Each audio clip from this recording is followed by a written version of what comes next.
¿Qué tal amigos? ¿Cómo les va? Un placer inmenso reencontrarnos en este viernes ya 27 de febrero del 2026 con nuestro saludo para toda la comunidad Orovisión. Bueno, llegó el día de Orovisión Salud, un espacio muy esperado, y el día de hoy vamos a hablar de diabetes, vamos a hablar de obesidad, qué tan aplicados somos en el control de nuestra salud, cómo se está llevando esta enfermedad que definitivamente afecta a un gran segmento de la población, no solamente de Machala, del mundo. Y para ello hemos invitado al doctor Sixto Barriga.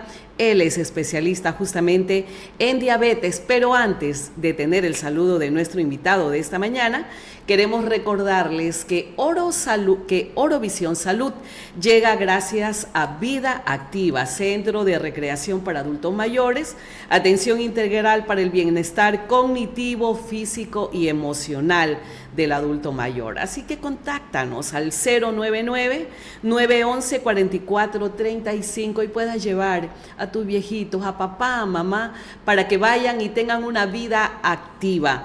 También queremos agradecer a Galería Óptica, la salud visual, qué importante que es, ¿cierto? Óptica visual o Galería Óptica, perdón, un nuevo concepto en óptica en Machala. Estamos ubicados en la calle Olmedo, entre Colón y Buenavista, y puedes también comunicarte con nosotros al 0998-2935-921.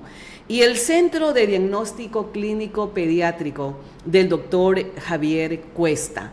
Recuerde que la vida, la salud de sus hijos no puede estar en mejores manos. Así que acude al Centro de Diagnóstico Clínico Pediátrico del doctor Javier Cuesta, que está ubicado en Larízaga 1917 y Vela, y puedes contactarte a los siguientes números: 098-3309-282 o al 099-790-1948. Muchísimas gracias a nuestros auspiciantes y entramos de lleno ya con el saludo de nuestro invitado de esta mañana, el doctor Sixto Barriga, especialista en diabetes. Doctor, qué gusto tenerlo con nosotros en este espacio. Yanisita, para mí es un gusto, muchas gracias por la invitación y felicitarte por este espacio que tanta falta nos hace en nuestra comunidad para poder llegar a todos nuestros oyentes de Orovisión, quienes nos ven, nos escuchan, para informarnos, educarnos y así poder prevenir y mitigar el impacto de estas enfermedades.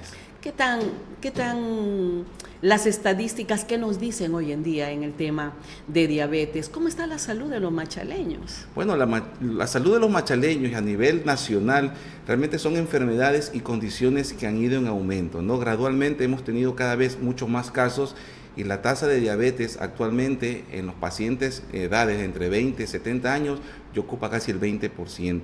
Es decir, que cada 10 personas, de cada 10 personas, 2 de ellas ya tienen diabetes. O sea, hoy en día hay más jóvenes con diabetes, eso sí, es lo que nos quiere decir. Realmente la condición de salud de esta enfermedad hace 20, 30 años atrás era una enfermedad que más se presentaba en edades de 45, 50, 55 años. Hoy por hoy ya la experiencia y los factores de riesgo nos permiten ahorita saber que esta enfermedad aparece en edades mucho más tempranas. Es una enfermedad que está relacionada a los estilos de vida y eso se entiende ahora cómo la vida ha evolucionado, cómo la vida se ha industrializado, la alimentación cada vez es menos orgánica, menos natural, el sedentarismo. Entonces, esto ha permitido que se traslade estas condiciones cada vez en edades más tempranas y esto pues implica un impacto negativo en la salud de nuestra comunidad. Es decir, que la influencia que tenemos a través de redes sociales, las comidas chatarras que llamamos así, es la que ha ganado terreno en vez de tener una buena educación a la salud, que definitivamente eso demuestra la situación de las condiciones de salud que tiene hoy día la gente. Sin duda alguna, la industrialización alimentaria, más todo lo que revisamos y vemos en redes sociales, que cada vez se imponen más estos hábitos y estas prácticas un poco, digamos, lo que no naturales, no antisalud, es lo que nosotros luchamos diariamente para conllevar al paciente a que genere conciencia, motivar y educar sobre los cambios en los estilos de vida, motivar al paciente, a la persona, a la comunidad sobre la práctica de ejercicios físicos saludables, prescritos, orientados a mitigar que el paciente desarrolle estos factores de riesgo que desencadenan a mediano y largo plazo la presencia de diabetes mellitus. Estamos hablando del diabetes tipo 2, doctor. Sí, efectivamente. La que se desarrolla, sí, justamente por esos malos hábitos. Hay que definir algo puntual. Generalmente hay varios tipos de diabetes, pero las más frecuentes, la diabetes tipo 1, que está relacionada a una condición genética. Es decir, el paciente ya desarrolla una enfermedad a edades muy tempranas y está relacionado directamente con la dependencia de insulina. Es decir, un paciente que va a desarrollar uso de insulina de manera permanente toda la vida. Y está la diabetes tipo gestacional o del embarazo, que es una condición que se desarrolla propiamente en la edad gestacional de la mujer, es decir, ¿Es en genético? Su embarazo. No, en su embarazo. En su embarazo. Es desarrollado por factores neurohormonales propios del embarazo. Y está la diabetes mellitus tipo 2, que es la que verdaderamente nos preocupa, porque de toda la población de este tipo de diabetes, representa el 90%, es decir, de 100 pacientes con diabetes que existen en el mundo, 90 aproximadamente son pacientes tipo 2 y son los que están relacionados al sobrepeso, a la obesidad y este sedentarismo, que lo llamamos así porque el paciente no realiza ningún tipo de actividad física. Y otras condiciones y otros factores de riesgo relacionados con la actividad diaria de la persona, y es la que nosotros siempre trabajamos para prevenirla o disminuir el desarrollo de estas enfermedades. Doctor, siempre hemos escuchado que el estrés es el camino a muchísimas enfermedades. ¿Por estrés te puede dar diabetes? Es un término que usted me ha dado a pensar porque con mucha frecuencia lo escucho en mi consulta. La famosa diabetes del estrés. Emocional, que le llaman. No, realmente no hay ningún de una soporte científico que describa a esta enfermedad. Sin embargo, debemos mencionar que el estrés sí es un factor que desencadena que los niveles de azúcar se eleven, ¿no? Sobre todo por el cortisol, que es una hormona que se secreta ante las situaciones de estrés. Es mal dicho el término diabetes emocional, porque la diabetes no es desencadenada ni desarrollada por el estrés. Lo que sí puede causar elevaciones de la glucosa ante situaciones de estrés, ya sea por diferentes causas o reacciones situacionales que el ser humano se expone. Doctor, hemos escuchado, y mucha gente seguramente le ha pasado esto, de repente por esas emociones, por el estrés, que pasó algo, alguna pérdida, de repente los puntos del azúcar, de la glucosa está arriba. ¿Eso ya se considera una persona diabética? Le hago esta pregunta porque hemos conversado con familia, con amistades muy cercanas y dicen, no, yo antes tomaba la pastilla para la diabetes, ahora ya no lo estoy tomando, ya el doctor me dijo que no es necesario. ¿Cómo se explica eso, doctor? Muchos pacientes que no saben que tienen diabetes, porque muchas veces el paciente con diabetes en edades tempranas, realmente el paciente no desarrolla síntomas. Entonces puede ser que el paciente muchas veces tenga ya diabetes y por algún motivo, como usted lo ha mencionado, por estrés, a veces pérdidas familiares, reacciones situacionales que generen estrés, preocupaciones, es decir, situaciones emocionales permanentes, hacen que el paciente vaya a la consulta por otro motivo y al momento de testear o hacer un cribaje nos damos cuenta que el paciente ha tenido valores de azúcar muy elevados. A veces tenemos nosotros exámenes de laboratorio que me permiten evaluar los niveles de azúcar no solamente de ese día, sino de 3 meses para atrás. Entonces, cuando nosotros evaluamos y hacemos un diagnóstico de diabetes, no solamente nos basamos en un valor, en un número. Nosotros generalmente en la consulta evaluamos los antecedentes familiares, evaluamos también la calidad de la nutrición en la familia, verificamos si dentro del núcleo familiar hay también pacientes con diabetes, evaluamos también el factor psicológico del paciente, evaluamos la antropometría del paciente, es decir, si el paciente tiene sobrepeso, obesidad, de la obesidad qué grado, es decir, hacemos una evaluación y en base a todo ese contexto nosotros hacemos un diagnóstico. Si bien es cierto, es importante los valores en sangre porque esos son los que clínicamente van a definir si el paciente está o no en resistencia a la insulina, en prediabetes o diabetes, pero en el contexto clínico la evaluación es lo que nos va a permitir hacer un correcto diagnóstico. ¿Cuándo consideramos un prediabetes, doctor? Cuando sobrepasamos los 110 puntos. Nosotros evaluamos los valores de azúcar en 2 momentos del día principalmente, en ayunas y después de las comidas o en cualquier momento del día. Generalmente los valores normales en ayunas se consideran hasta 99. Si el paciente tiene valores en ayunas de 100 a 125 ya se considera una prediabetes. Y si en ayunas el paciente tiene de 126 para arriba, ya se considera un paciente con diabetes. Ya. A diferencia de que si hacemos la consulta o brindamos la consulta en un momento que no es en ayudas del paciente, tenemos que evaluar que si el paciente de manera aleatoria, es decir, el paciente fue a la consulta a 2, 3 de la tarde o 10, 11 de la mañana, que generalmente ya desayunó o ingirió un alimento, si el paciente tiene por encima de 200 en los niveles de azúcar, ya también el paciente entra en un grupo que se puede catalogar como un paciente con alta sospecha o diagnóstico ya de diabetes mellitus tipo 2. Y ahí solamente se puede confirmar es en ayunas, doctor. En ayunas y en otro momento del día, de manera aleatoria en cualquier otro momento del día, sea después del desayuno, sea después del almuerzo, o sea en la tarde o en la noche. A más de la prueba de sangre, ¿hay otro tipo de exámenes que se hacen para poder saber cómo está tu glicemia? Generalmente los exámenes de sangre son los que nos afianzan al diagnóstico, sobre todo la glucosa en ayunas. Está la prueba de tolerancia a la glucosa, que es un examen en el que consiste en tomar 75 gramos de un tipo de glucosa anhidra y evaluamos la respuesta de nuestro organismo ante estos niveles de azúcar que normalmente se elevan. Está la hemoglobina glicosilada también, que es un factor que nos determina para evaluar el promedio de los niveles de glucosa en sangre en los últimos 3 meses. Esos son los exámenes como que esenciales. Hay otros más que de vuelta se los piden en caso del paciente tenga o no otras comorbilidades, otras enfermedades. Perfecto. ¿Cuáles son los objetivos principales para poder iniciar de manera temprana un tratamiento ya para pacientes que se ha diagnosticado con diabetes? La intervención primaria debe saberse que debe ser la parte alimentaria y la prescripción del ejercicio físico. Esa es como la piedra angular de todo tratamiento. Ningún tratamiento farmacológico, ya sea oral o inyectable, va a ser tan efectivo como la práctica diaria, supervisada y frecuente de actividad física y un plan alimentario equilibrado que le garantice al paciente el aporte de nutrientes necesarios. Obviamente hay pacientes que por diferentes condiciones de salud, sea de origen cardiovascular, renal, neurológico, va a requerir de soporte farmacológico. Esto es lo que va a complementar, a sumar y generar un pilar de soporte para que el paciente pueda mantener su enfermedad dentro de los parámetros normales o al menos evitar el desarrollo de complicaciones. Pero sin duda alguna la intervención alimentaria, un plan de alimentación nutricional balanceado y la práctica de ejercicio es la intervención primaria y más importante en este tipo de pacientes. ¿Qué factores inciden? Pacientes que a pesar de que tienen la insulina, le inyectan la insulina diario como debe ser, y entiendo que es de acuerdo también la dosis, de acuerdo al grado de azúcar que tienen en la sangre o de generadores o los que tienen la disminución de la glucosa, y que toman también la pastilla, otros que toman la pastilla, y no obstante aparecen con problemas de ceguera, afectaciones en el corazón, afectaciones en el riñón. Esta enfermedad que es tan degenerativa, a pesar de tener un tratamiento, desemboca en situaciones de salud como el que le estoy yo señalando, porque tengo familiares, amigos, vecinos que han tenido estas enfermedades y a pesar de todos los cuidados han tenido problemas graves con su salud. Claro, es interesante lo que usted me menciona, Yané.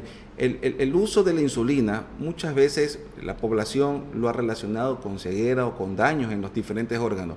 Y eso básicamente es falso. Está relacionado mucho más esa pérdida de la visión o esas complicaciones que se pueden presentar a la propia enfermedad. Hoy por hoy, las complicaciones más frecuentes en el paciente con diabetes está la nefropatía diabética. Es la enfermedad renal que lleva a la diálisis. Están las enfermedades cardíacas de origen isquémico, es decir, los infartos. Está la ceguera, están las enfermedades cerebrovasculares y las enfermedades neuropáticas.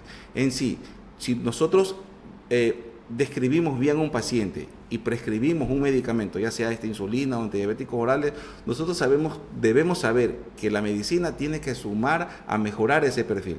Muchos de los pacientes ya por los años, por el tiempo de evolución de la enfermedad, ya desarrollan estas complicaciones.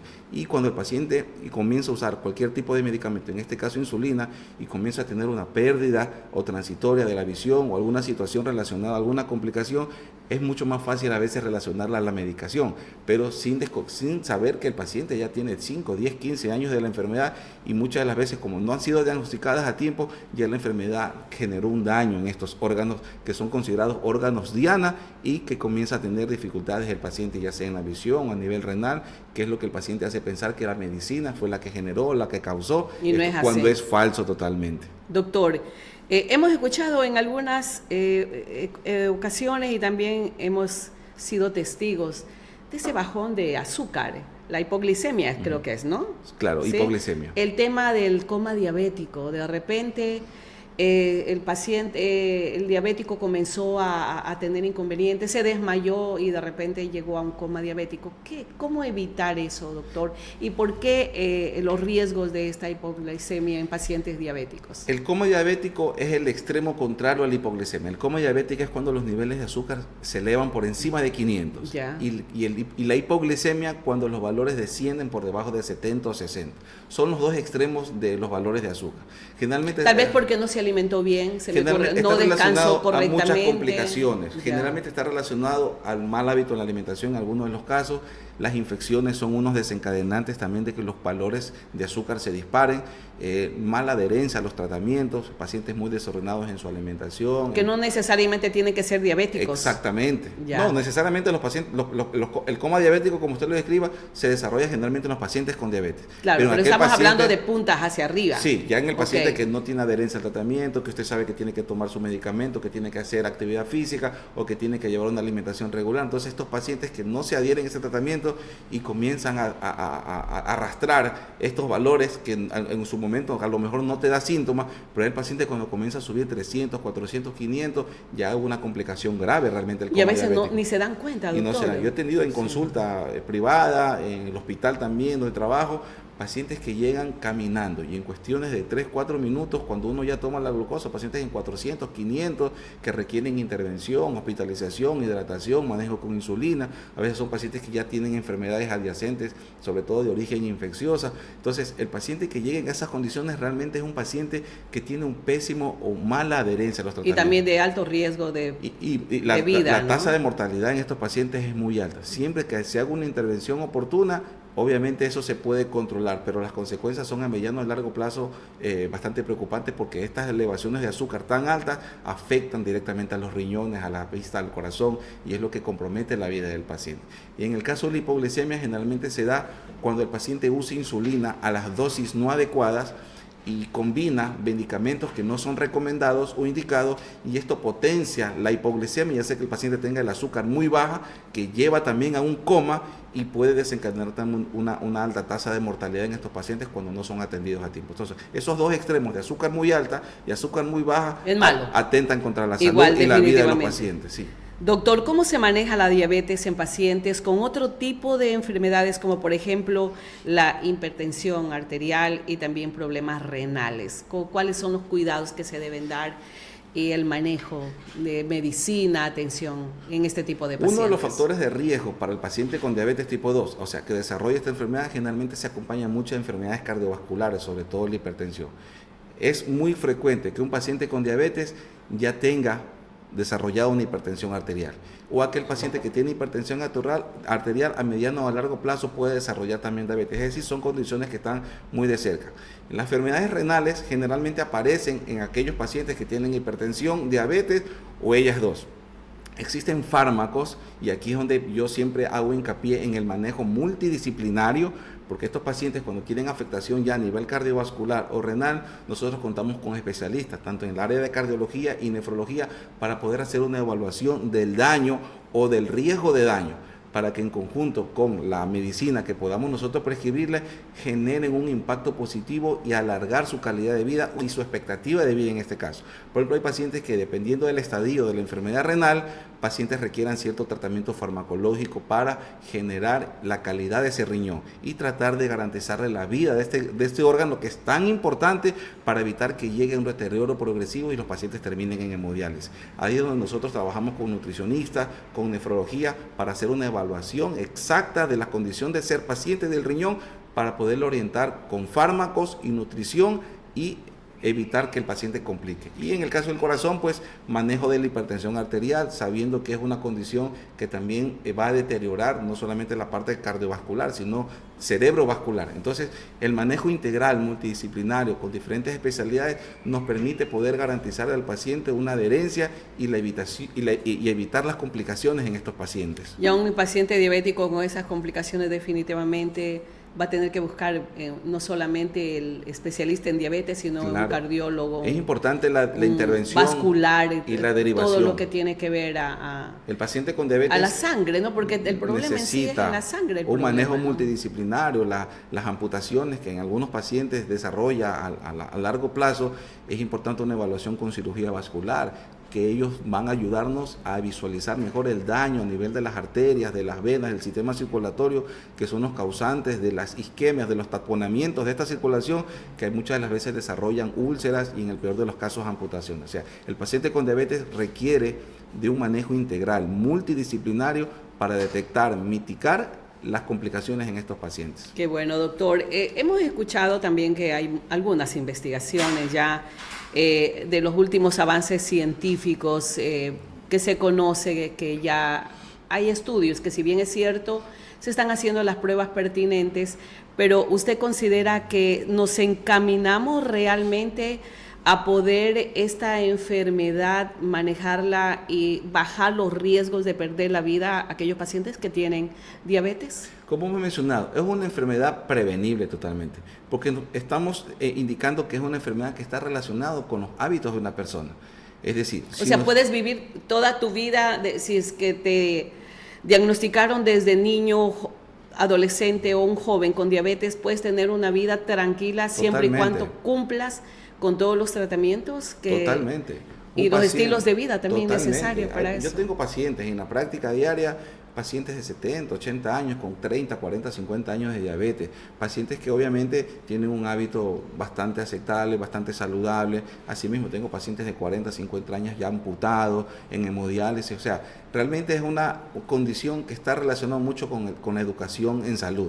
Por eso, dentro de mis consultas, dentro de las intervenciones que yo normalmente hago a mis pacientes, trato del paciente evaluarlo para saber qué sabe de su enfermedad. ¿Cuál es el principal problema de por qué su enfermedad ha desarrollado tal complicación? Y muchas de las veces es penoso decirlo, pero me doy cuenta de pacientes que llevan muchos años con su enfermedad y ni siquiera saben qué toman, qué tienen que comer, cómo deben moverse, cuando es una condición que debe ser intervenida de primera consulta. Eso de dejar de tomar la pastilla todos los días y de repente dejar de tomar la pastilla de la diabetes, ¿qué riesgos puede tener para su salud, para su vida? Mira, a cualquiera le puede pasar. De hecho, es muy frecuente que muchos de los pacientes, sobre todo adultos mayores, tengan esa pérdida de la toma de un día o 2 días. Generalmente no suele pasar, pero no es una recomendación aceptada. Yo siempre he tenido, por ejemplo, ejemplos de pacientes que se han adherido a un tratamiento farmacológico, medicamentos, y son muy educados, muy disciplinados con su alimentación y su ejercicio físico, y muchos de ellos han dejado de tomar inclusive la medicina. ¿Por qué? Porque cuando nosotros alcanzamos una meta de decir al paciente hay que incluirlo en un plan de alimentación y nutrición donde la pérdida tiene que ser más o menos de 3 a 5, 7% de peso, cuando el paciente logra perder peso, cuando el paciente físicamente mejora del sedentarismo a la actividad física, el paciente mejora su resistencia a la insulina, mejora la sensibilidad en la insulina, mejora la sensibilidad al funcionamiento de la glucosa en sangre. Entonces, muchos de estos fármacos que ayudan al paciente a mejorar en esa parte, los pacientes, muchos de ellos deben dejar de tomar la medicina o a disminuir dosis o muchas veces retirar la insulina, que es uno de los causantes que genera la pérdida de peso y el mejoramiento de la masa muscular en aquellos pacientes donde se les prescribe ejercicios de fuerza y resistencia, que es una prescripción fundamental en este tipo de pacientes. O sea, sobrellevar esta enfermedad definitivamente depende de la conciencia y la educación que tengamos. La educación es muy importante para prevenir, para poder hacer alimentación, ejercicio. Porque es una enfermedad que es atribuible a los factores de riesgo. O sea, yo siempre digo en las consultas, o sea, si usted desarrolló diabetes, lo que le llevó a desarrollar diabetes no fue dejar de tomar la insulina o dejar de ponerse la insulina o dejar de tomar un medicamento, es la alimentación. Entonces vamos a trabajar en lo que conllevó a que usted desarrolle la enfermedad y farmacológicamente lo vamos manejando para coadyuvar a ese tratamiento. Un paciente diagnosticado con diabetes, o sea, definitivamente usted me quiere decir que puede dejar de ser diabético. No puede ser, entra en remisión, que es diferente, que es un paciente que entra en remisión, que no va a requerir muchas de las veces de tratamiento farmacológico, pero que si vuelve a subir de peso en un determinado tiempo, la condición de salud aparece nuevamente y es un paciente que va a depender de medicamentos. Ah, perfecto. Qué buena No noticia, es que doctor. no es que la enfermedad desaparece, la enfermedad existe, pero está controlada, entra en remisión. Todo depende del estilo de vida Y si mantenemos un que te peso manejes. adecuado y realizamos actividad física. El tipo de alimentación también. Por eso que muchos tiene de los que ver tratamientos mucho. que actualmente que están innovando a nivel del manejo metabólico en estos pacientes que están enfocados a la pérdida de peso, ya sea estos inyecciones, tratamientos orales o la misma cirugía bariátrica, lo que hace es que el paciente ayude a la pérdida de peso de manera progresiva y sostenida. Si el paciente se mantiene sostenidamente con un peso recomendado, Adecuado, el paciente va a mantener su enfermedad en remisión. Pero esos pacientes que perdieron peso por cualquiera de estos tratamientos, si el paciente vuelve a ganar peso, como se lo ha visto comúnmente, la enfermedad vuelve a aparecer, presenta muchas veces ya complicaciones. Entonces lo que se trata siempre es que el peso sea un factor que siempre se mantenga y se sostenga en el tiempo para evitar la multifarmacia y la presencia de complicaciones. Ya, pero eso no significa que debes de dejar de tomar la pastilla. Exactamente, o de por supuesto. aplicarte la insulina. Por supuesto. Doctor, le preguntaba de los últimos avances en el tratamiento de la diabetes, ¿cómo usted cree que podría beneficiar a los pacientes en el futuro de lo que se conoce hoy en día? Sin duda alguna, los tratamientos actualmente están enfocados mucho a la prevención de las enfermedades renales y cardiovasculares en el paciente con diabetes. ¿Por qué? Porque son estos dos órganos, estos dos sistemas que se afectan principalmente en el paciente con diabetes. Hoy tenemos tratamientos orales de muchos beneficios, que tienen muchas bondades en el paciente con diabetes.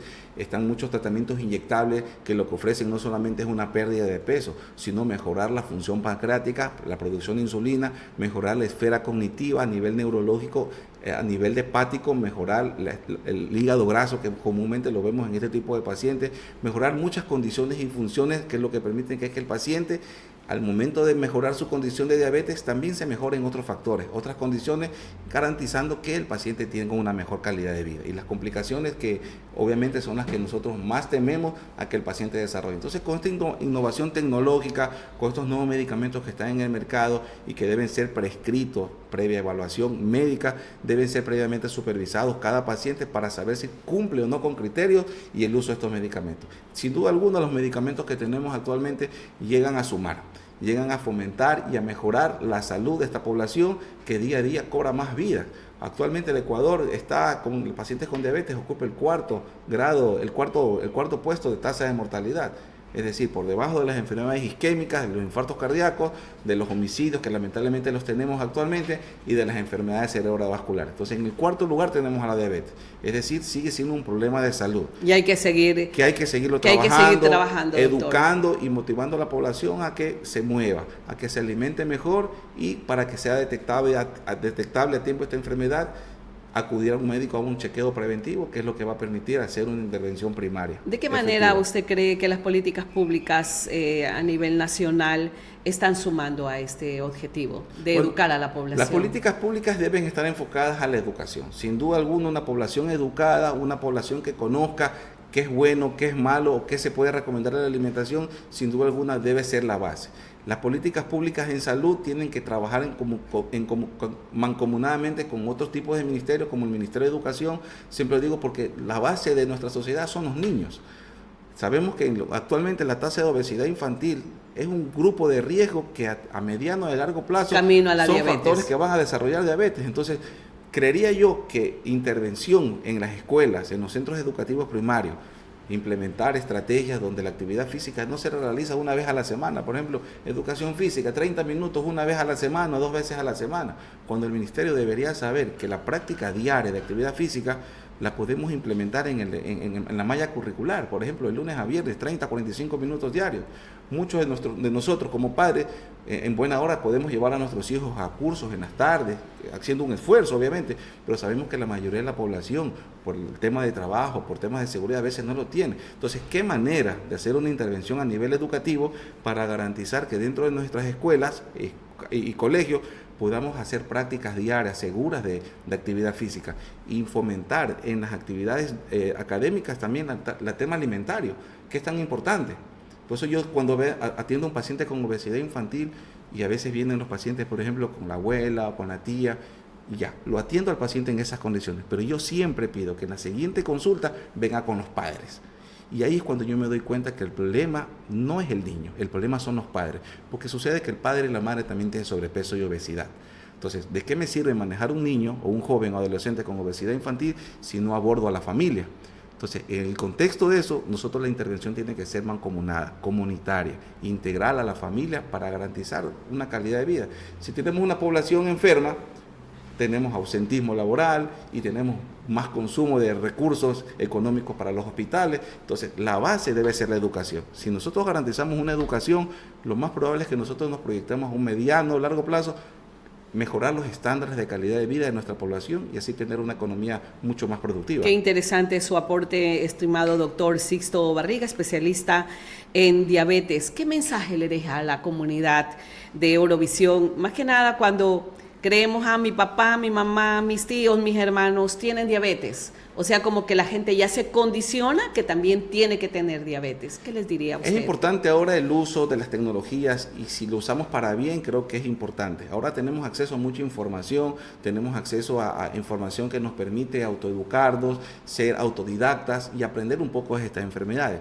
Si nosotros conocemos dentro de nuestra familia que tenemos padres o tuvimos abuelos, tenemos hermanos, tíos con esta enfermedad, es importante al menos una vez al año poder hacer una detección de niveles de glucosa en sangre para saber si dentro de los parámetros que hemos desarrollado, hemos establecido, saber si estamos en riesgo o no de desarrollar diabetes mellitus. Ir monitoreando nuestra salud. Si sabemos que somos una persona poco activa, tenemos una mala alimentación, tenemos una circunferencia abdominal mucho más amplia de lo normal, por ejemplo, en las mujercitas la circunferencia abdominal por encima de 82, 85 ya se considera un riesgo. Estamos hablando de que nos crezca la pancita. Exactamente. Y en los hombres por encima de 98, 102 también es un parámetro que en la casa nosotros lo podemos evaluar. Entonces, con estas aristas, con esta visión, nosotros podemos ser conscientes, decir, no, mira, tengo factores de riesgo, tengo obesidad, tengo un poquito, no hago actividad física, paso todo el día en oficina sentado, tengo un familiar con diabetes, una vez me acuerdo hace 3 años me salió el azúcar un poco alto. Entonces, todas estas cositas que suman deben al paciente alertarlo de que debe detectarse, sabiendo aún que la enfermedad cada vez más se desarrolla en edades más tempranas. Entonces, con toda esta información y con este conocimiento que hemos brindado, es importante generar conciencia, educar a nuestra familia, a nuestros hijos, generar un impacto en cada uno de ellos para aportar de esa manera, como comunidad, como sociedad, a una comunidad mucho más saludable. Y como médicos, pues siempre hay que generar conciencia, educar para que el paciente pueda desarrollar un estilo de vida saludable, acorde a lo que nos merecemos. Muchísimas gracias, doctor Sixto Barriga, diabetólogo, especialista también en obesidad. ¿Dónde lo podemos encontrar? Bueno, tengo un centro médico aquí en la ciudad de Machala, en la avenida Ferroviaria y calle Necker Serrano. Gracias a Dios, pues es un centro que me ha permitido servir, poder llegar a mi comunidad, servir a mis pacientes, y estoy gustoso poderlos recibir para poder evaluarlos, poder desarrollar actividades que fomenten estas prácticas saludables. Próximamente, el 15 de marzo, estaré celebrando el Día Mundial del Riñón junto con un equipo de profesionales. Voy a hacer la invitación formal, Yanecita, para que pueda llegar a la población y va a ser una participación totalmente educativa para fomentar las prácticas saludables y sumarnos a la prevención de estas enfermedades. Muchísimas gracias por acudir a Orovisión Salud y con ese aporte tan importante que nos ha dado en esta mañana de viernes. Gracias, amigos, por acompañarnos y recuerde tomar en cuenta estas recomendaciones extraordinarias que nos está haciendo nuestro invitado de hoy en Orovisión Salud. Gracias a Vida Activa, Centro de Recreación para Adultos Mayores, atención integral para el bienestar cognitivo, físico y emocional del adulto mayor. Consúltanos en Vida Activa al 099-911-4435 y no olvides que la salud de nuestros ojos es tan importante, así que vaya a Óptica, a Galería Óptica, un nuevo concepto en óptica en Machala. Estamos ubicados en Olmedo, entre Colón y Buenavista, en el 098-2935-921 para que haga sus consultas. Y agradecemos también al Centro de Diagnóstico Clínico Pediátrico del doctor Javier Cuesta. Recuerde que la salud, la vida de nuestros hijos no puede estar en mejores manos. Doctor Javier Cuesta lo espera en este Centro de Diagnóstico Clínico Pediátrico que está ubicado en Arízaga 1917 y Vela. Y los contactos son el 098-3309-282. Así cerramos nuestro espacio, amigos de Orovisión Salud. Que tengan un maravilloso fin de semana.